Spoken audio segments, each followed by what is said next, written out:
Shalom, salam berjumpa dengan saya Pendeta Jonar Situmorang. Pada kesempatan yang berbahagia ini, saya memperkenalkan salah satu karya yang saya tulis dalam bentuk buku yang diterbitkan oleh penerbit Andi. Buku tersebut adalah merupakan bahan perkuliahan yang saya sampaikan kepada para mahasiswa yang saya ajar di ruang kelas seminari. Adapun buku tersebut berjudul, ini bukunya, Tematik Periode dalam Teologia Perjanjian Lama. Jadi dalam mata kuliah di seminari, maka masuk mata kuliah Teologia PL. Adapun di perkuliahan di STT, Teologi PL itu masih dibagi beberapa bagian, Teologi PL1, PL2, PL3, karena begitu luas sehingga dibagi menjadi beberapa bagian karena perjanjian lama itu sangat luas. Mengapa saya beri judul tematik periode dalam teologi PL? Karena pembahasan di dalam teologi PL ini dibahas berupa tematik, jadi bersifat tema. Karena PL itu begitu luas, maka diangkat secara tematik mulai dari kitab Kejadian sampai Maleakhi. Karena luasnya PL itu mau tidak mau, tentunya ada bagian-bagian yang tidak terbahas di dalamnya. Tidak semua kitab bisa terangkum di dalam buku yang sederhana ini, tapi berupaya dibahas di bagian-bagian yang dianggap sering menjadi bahan pokok pembahasan. Karena itu di dalam buku ini saya memperkenalkan, di bagian daftar isi saya memperkenalkan yang pertama, diawali pokok pembahasan yang pertama adalah tentang mengenal istilah teologi.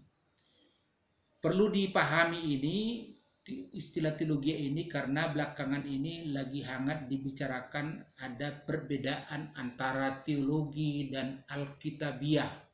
Apakah yang diajarkan itu bersifat teologi, apakah itu bersifat alkitabiah? Karena itu dengan memahami istilah teologia, maka tidak memiliki konsep pemikiran yang kurang pas tentang istilah tersebut. Karena teologia itu adalah suatu ilmu, makanya disebut teologi. Karena yang selalu diakhiri dengan kata logi berarti ilmu. Jadi teologi secara sederhana dapat disebut theos dan logos. Theos itu bahasa Yunani yang berarti Allah, logos adalah ilmu. Secara sederhana berarti teologi itu ilmu tentang Allah, yang mempelajari tentang Allah. Dan apa yang dipelajari tentang Allah ini sangat begitu luas, tidak hanya pribadi Allah, tetapi juga karena luasnya bisa sifat-sifat Allah, pribadi Allah, karya Allah, hukum-hukum Allah, dan lain sebagainya. Begitu luas. Yang intinya ketika apa saja yang berhubungan dengan Allah, apa saja yang berkaitan dengan Allah, tentunya itu masuk dalam kategori pokok pembahasan di dalam ilmu teologi. Jadi disitulah saya awali membahas tentang definisi dan sejarah penggunaan istilah teologi. Dan teologi adalah suatu ilmu, dan ada juga konsep pemahaman yang dianggap bahwa belajar teologi itu berbahaya. Dianggap kalau belajar teologi itu terlalu mengandalkan rasio akal budi manusia sehingga mengesampingkan keimanan. Tentu ini adalah pandangan yang keliru. Tentu harus dalam berteologi itu dilandasi dengan iman kepada Yesus Kristus. Kemudian sesudah memperkenalkan istilah teologia, maka langkah berikutnya saya perkenalkan dengan apa itu teologi Perjanjian Lama. Jadi secara spesifik saya kupas mengenal teologi Perjanjian Lama, dijelaskan di sana, dan apa tugas teologi Perjanjian Lama dan metode apa yang dipakai dalam penelitian teologi Perjanjian Lama. Tentunya sebagai tugas teologi Perjanjian Lama, dia harus mampu menjembatani yang dianggap suatu peristiwa yang lampau, yang lama sekali sehingga disebut Perjanjian Lama, ke masa yang sekarang ini, di masa sekarang ini. Jadi tugas teologi itu adalah boleh disebut sebagai jembatan yang menjembatani di masa zaman Alkitab kepada masa zaman sekarang yang bisa relevan, berkaitan dengan di masa sekarang. Tentunya itulah sebabnya Alkitab itu tidak ketinggalan zaman, bukan menjadi satu, kalau boleh buku biasa boleh disebut ketinggalan zaman sehingga perlu diedit karena dianggap tidak relevan. Tetapi firman Allah, Alkitab yang adalah firman Allah, selalu relevan dan sesuai dengan, masih tetap dan terus berlaku untuk seterusnya dari generasi ke generasi berikutnya. Itulah sebabnya tugas teologi bisa mampu menjembatani hal-hal peristiwa di masa lampau di zaman Alkitab ke masa yang sekarang, sehingga masa yang sekarang juga akan dapat mengalami kehadiran Allah. Ketika di Alkitab mengalami kehadiran Allah, di zaman sekarang juga harus bisa berupaya memampukan orang-orang di masa sekarang ini akan kehadiran dan jamahan Allah itu sendiri. Itulah yang dikupas dalam bagian yang kedua ini, yaitu mengenal teologi Perjanjian Lama. Kemudian berikutnya saya kupas di sini di buku ini pembagian ilmu teologi. Karena teologi itu begitu luas, maka dibagi menjadi beberapa bagian-bagian berikutnya. Dan baru melangkah ke bagian inti, di bagian inti yaitu sesuai dengan tema-tema dalam PL. Tema-tema dalam PL itu saya bagi beberapa bagian. Diawali bagian pertama adalah teologi zaman Eden. Jadi mengupas secara rinci mulai dari peristiwa penciptaan sampai hukuman akan dosa. Ya, jadi ini yang saya bahas di dalam teologi zaman Eden, yang intinya mulai dari pasal Kejadian pasal 1 sampai pasal 3. Maka diawali dengan teologi zaman Eden ini adalah memperkenalkan pribadi Allah di kitab Kejadian pasal 1, karena di situ disebut Allah adalah dengan sebutan nama Elohim. Jadi diperkenalkan apa makna dari kata Elohim, kemudian dilanjutkan dengan penciptaan dunia yang diawali dengan kalimat di ayat 1 Kejadian 1 yang berkata pada mulanya Allah menciptakan langit dan bumi. Apa makna dari secara eksegesa dari ayat tersebut saya kupas di dalam buku ini. Kemudian berikutnya adalah pokok pembahasan tentang Taman Eden. Di manakah letak Taman Eden itu yang sebenarnya ternyata bisa ditelusuri, diperkirakan walaupun tidak pas, karena masih ada bukti sejarah atau bukti ilmiah di mana di Taman Eden itu disebut di kitab Kejadian pasal 2 bahwa Taman Eden itu dialiri 4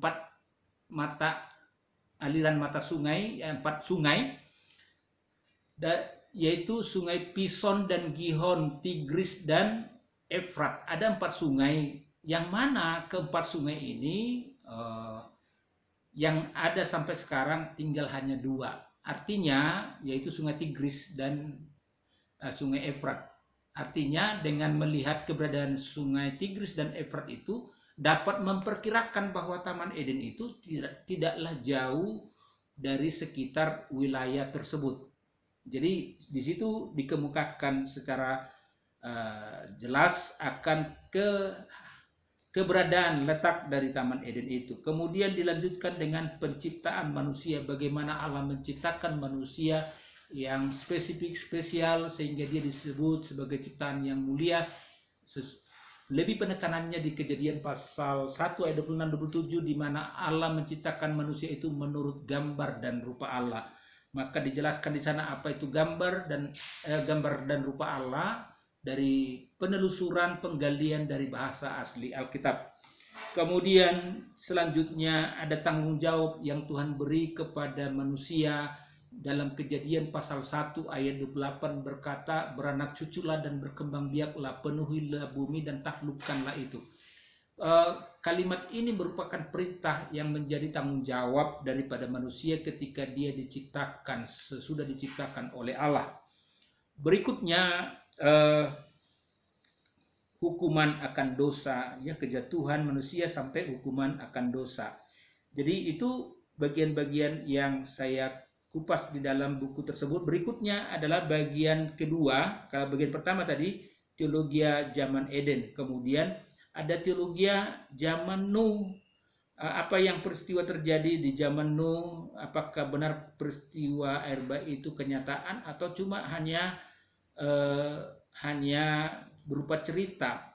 Dan apakah peristiwa air bah itu hanya bersifat lokal atau mendunia? Ini saya kupas dengan subbagiannya adalah keturunan Kain dan Set, siapa saja. Kemudian ada peristiwa air bah, perjanjian Nuh setelah air bah, berkat kepada Sem dan Yafet, peristiwa Menara Babel. Sesudah teologi zaman Nuh masuk kepada teologi zaman bapak-bapak beriman. Bapak-bapak beriman dalam kitab Kejadian dikenal dengan 3 tokoh, Abraham, Ishak, dan Yakub. Ketiga tokoh inilah dikupas secara rinci, siapa itu Abraham, siapa itu Ishak, siapa itu Yakub. Berlanjut dengan berikutnya adalah teologi zaman Musa. Ini tokoh Musa sangat dikenal. Salah satu bagian yang sangat terkenal adalah dia menerima 10 hukum Taurat. Tidak hanya itu, dia menjadi perancang yang Tuhan perintahkan untuk membangun kemah sembahyang atau dikenal dengan istilah tabernakel. Jadi di situ akan dibahas pada bagian ini tentang hukum Musa atau hukum Taurat dan tabernakel maupun kisah tentang Firaun. Berikutnya adalah teologi zaman kerajaan. Jadi di sini membahas tentang kerajaan-kerajaan yang dimulai di zaman Raja Saul sampai akhirnya nanti kerajaan ini menjadi terpecah menjadi 2 kerajaan besar, yaitu kerajaan Israel Utara dan Selatan. Berikutnya adalah teologi zaman nabi-nabi, di mana bagian terakhir pokok pembahasan ini adalah membahas tentang nabi-nabi yang terdapat di dalam perjanjian lama, yang dimulai pembahasannya adalah siapakah yang disebut nabi itu. Jadi mengupayakan menjelaskan tentang ciri nabi, kemudian klasifikasi nabi, daftar nabi-nabi, nubuat para nabi, fungsi para nabi, cara para nabi mendapat pernyataan Tuhan. Jadi inilah yang dibahas di dalam buku tersebut. Sangat menarik, sangat membantu di dalam memahami mendalami teologi PL. Anda bisa dapatkan buku ini di toko buku rohani maupun di Gramedia maupun langsung ke penerbit Andi di Yogyakarta, penerbit buku rohani dan buku umum juga. Jadi diterbitkan oleh penerbit Andi Yogyakarta yang terbit tahun 2020, masih baru. Dan boleh juga langsung kepada saya sebagai penulis, bisa dipesan langsung. Kiranya buku ini dapat bermanfaat bagi banyak orang dan Tuhan dipermuliakan lewat buku tersebut. Tuhan memberkati kita semuanya. Amin.